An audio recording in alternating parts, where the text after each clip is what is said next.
Earlier this afternoon, Justice Samuel Alito, who gleefully wrote the Dobbs opinion that denied millions of women their reproductive rights, temporarily extended women's access to the abortion pill mifepristone until Friday at midnight. And as you know, nothing good ever happens after midnight. Now, the last time that we waited on the Supreme Court, the 6 Christian conservatives stripped American women of our constitutional rights, which my good friends Dean Obeidallah and Ali Velshi noted was a curiously spot-on Christian version of something Republicans used to pretend was coming to threaten America: Sharia law. Take a listen.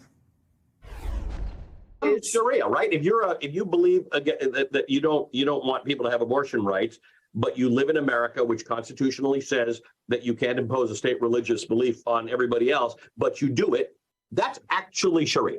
That's actually what everybody else is complaining about what Sharia is. You've taken the good book and you have made that the law book. Something that Muslims never did in America, or couldn't do in America if they wanted to. Little by little, these judges are getting what they want, which is for their particular version of right-wing Christianity to become the law of the land. In other words, minority theocratic rule. Joining me now is Cecile Richards, co-chair of American Bridge and former president of Planned Parenthood. And Cecile, thank you for being here. And I'm sorry that we only get to talk during these dark times like these. How do you understand what the Supreme Court has done and how that affects the chaos that we're seeing in terms of abortion access across the country? Well, the tough thing is, Joy, every day women wake up, medical providers, doctors wake up, and we're living in this political chaos, just waiting to hear what the next decision is. So now the Supreme Court has pushed this decision to Friday night, which, of course, as you say, is not a great time to get this kind of news. The fact that the Supreme Court is even delaying this is worrisome to me, because this is a case that never should have been brought. There is absolutely no healthcare reason to end access to mifepristone. As you've said, this is a drug that was approved decades ago. It's been safely used. It's the most commonly used form of medication to terminate pregnancy. And the fact that we're even having this discussion is absolutely insane. This is never, just like Dobbs was something we'd never seen, a constitutional right taken away by the Supreme Court. We've never had a federal judge say he knows better than the entire medical establishment, including the FDA, about the safety and efficacy of a drug. Well, I think the standing question is one that has galled a lot of the lawyers that we have on the show. The supposed people with standing are conservative doctors who say they may, in some instance, have to treat a woman who at some point took mifepristone and winds up in the ER. Well, your job is to treat people who wind up in the ER, and women don't end up in the ER because of mifepristone. So the standing thing is wild. But what I want you to comment about, Mullah Alito, when he wrote this ruling, one of the concurring opinions was by Kavanaugh. And I'll set aside the fact that he was credibly accused of sexual assault and now gets to decide whether we can have mifepristone. What he claimed is that, no, ladies, don't worry, we're not banning abortion nationally. This is going to go to the great laboratories of the states.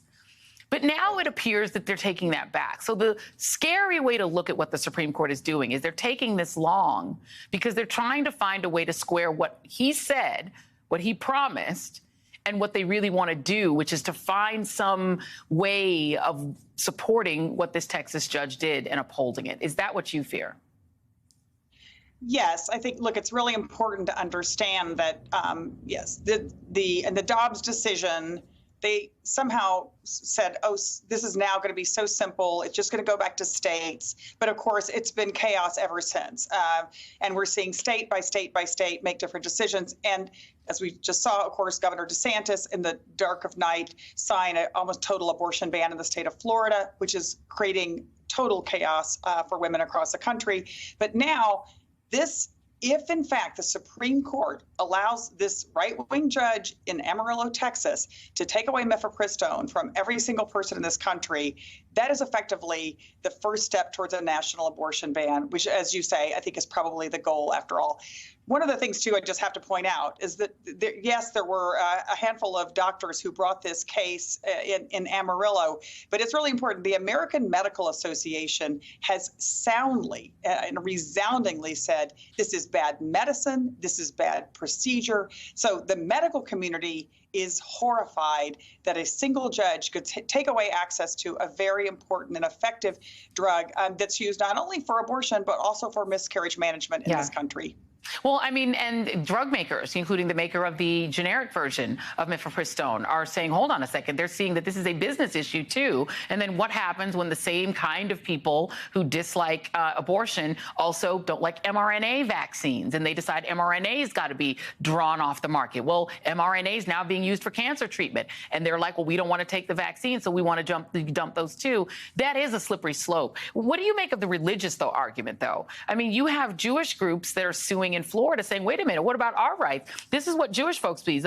They believe that for Jews, all life is precious, and thus the decision to bring new life into the world is not taken lightly or determined by state fiat. It is in Jewish law, abortion is necessary, if required, to protect the health, mental, or physical well-being of women for many other reasons not permitted by Florida's law. So they're saying, what about our religious rights?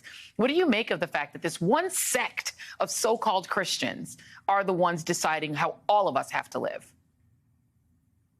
Well, I think the point is, Joy, people consider decisions about pregnancy to be deeply personal. Some of them think they are religious decisions, but at the end of the day, they are decisions that pregnant people with their families or their medical providers need to be able to decide. And that's why you're seeing all across the country, in election after election, people reject politicians who are saying, we're going to make these take away these decisions from you, and we're going to place it in the hands of politicians.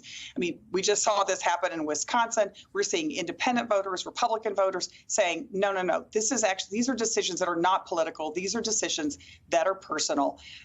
Somehow the Republican Party seems to have missed this message, but I feel like this is going to continue to happen until they finally wake up and realize this is an American value, the freedom to make your own decisions about your pregnancy and about your family. Absolutely. That is supposed to be what liberty is the freedom to control your own body. Cecile Richards, thank you very much.